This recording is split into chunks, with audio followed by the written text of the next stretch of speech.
Hello, I'm Patty Wipfler, and I'm the founder of Hand in Hand Parenting, and I want to talk about listening partnerships. When I first started a listening partnership, I was a stressed mom, and I had one good cry with another mom who just listened, and after that brief cry, with her support and no advice, I went back and I was so much better with my children. I was so much more able to play. I was so much more patient with them.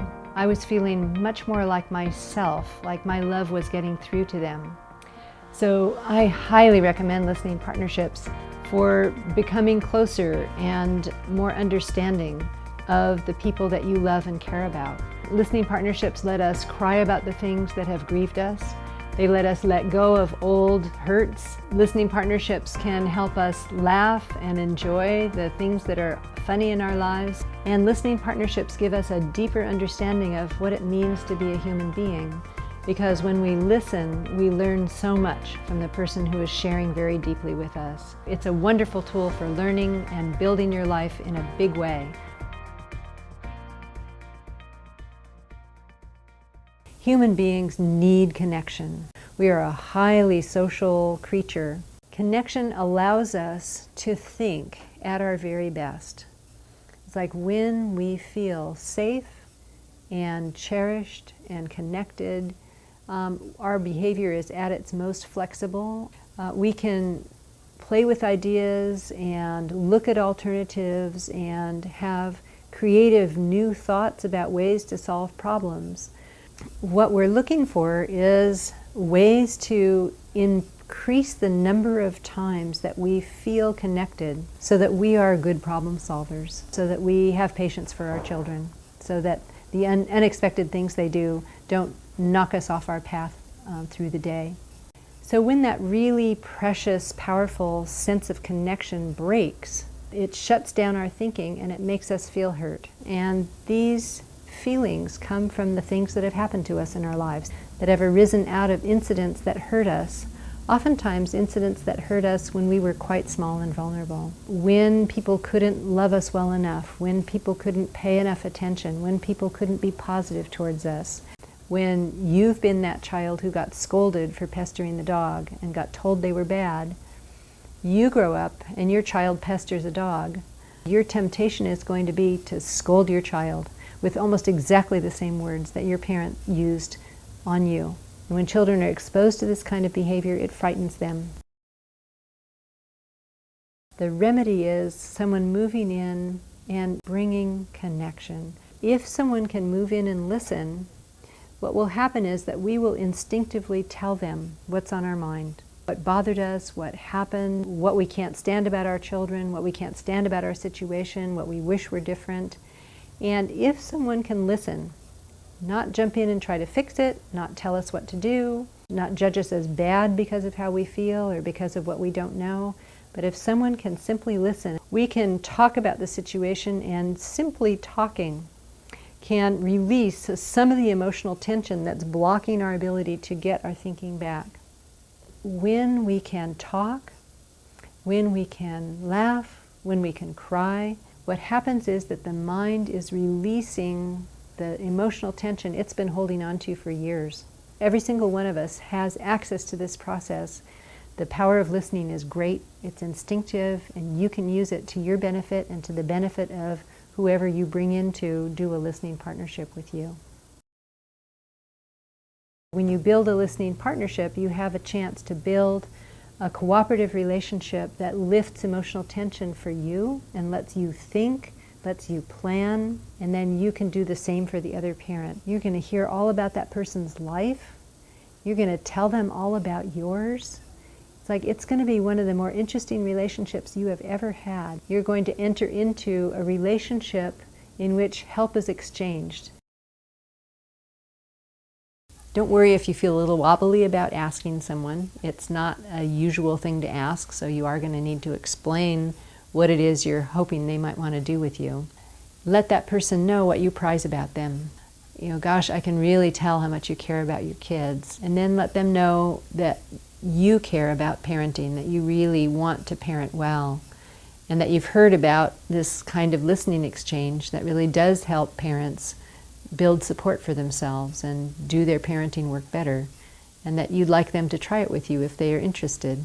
Set up at least a half an hour each way, so that you are really investing some time in allowing their mind to go where it needs to go, and some time in getting listening for yourself. Ask them to do it at least 3 times. What you want is enough time to begin to see how this works before you get together and decide if you want to continue. If they don't want to continue, don't take it personally. It may be that their life has suddenly changed and things are much busier than they thought they would be. This does take a little courage. It is a new thing to do, and I wish you well. Go for it. I want to go over with you, once again, the guidelines for listening. They are pretty simple, but they're really, really important to follow exactly as we lay them out. The listening that we're talking about has an attitude of full respect. The listener pays full attention and pays warm and complete respect to the person they're listening to. Your attention is powerful, and that is all they need, is your attention, your warmth, and your respect. We don't interrupt with questions to clarify things. We don't interrupt because we're curious, Oh, which school did your child go to then? Oh, my cousin's daughter went there. None of that.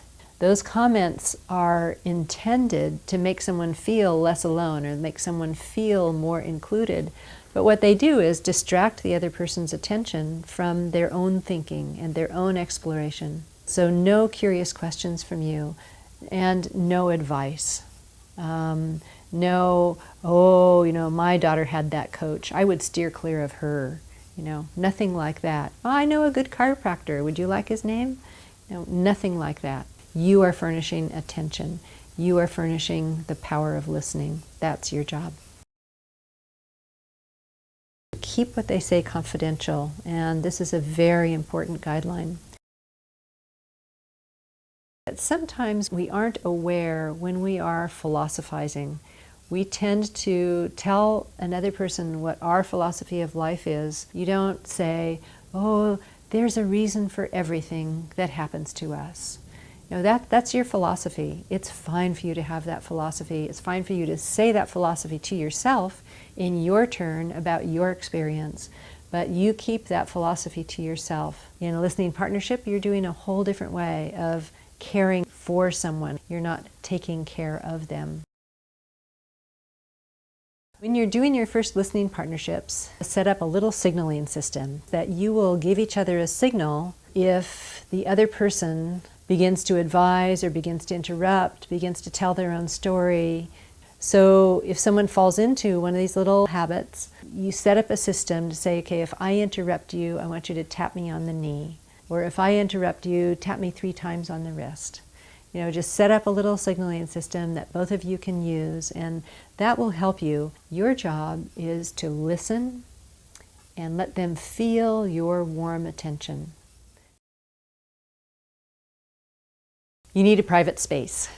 And what most of us do for private spaces is to use our bedroom, to use a study. You just need a space where people are not going to be peering in, people are not going to be wandering through.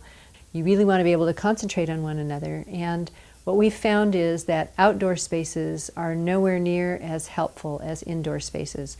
In addition to the private space, you need a box of tissues. You need a timer. You don't want to be looking at a watch or looking at the clock while the person is being listened to. So you want to set your timer and then concentrate on them. You can ask your listening partner for feedback in order to sharpen your skills. And the way you can do this is just to, at the end of a listening time, or maybe every third listening time, you can just ask, what was helpful about what I did? And what could have gone better? What would you have liked me to do? Keep one another kind of on the straight and narrow as far as guidelines go, and give one another a little bit of feedback so that you can build your skills with one another. You might also want to add another listening partner, so if there are restimulations or irritations with this one listening partner, you've got someone else, not that person, that you can work on them with. So it's often good to have more than one. I'm really hoping that trying a listening partnership will really help your parenting, will allow you to feel the support you deserve and to build the support that will make your family the way you really want it to be. You are a good parent. You deserve support.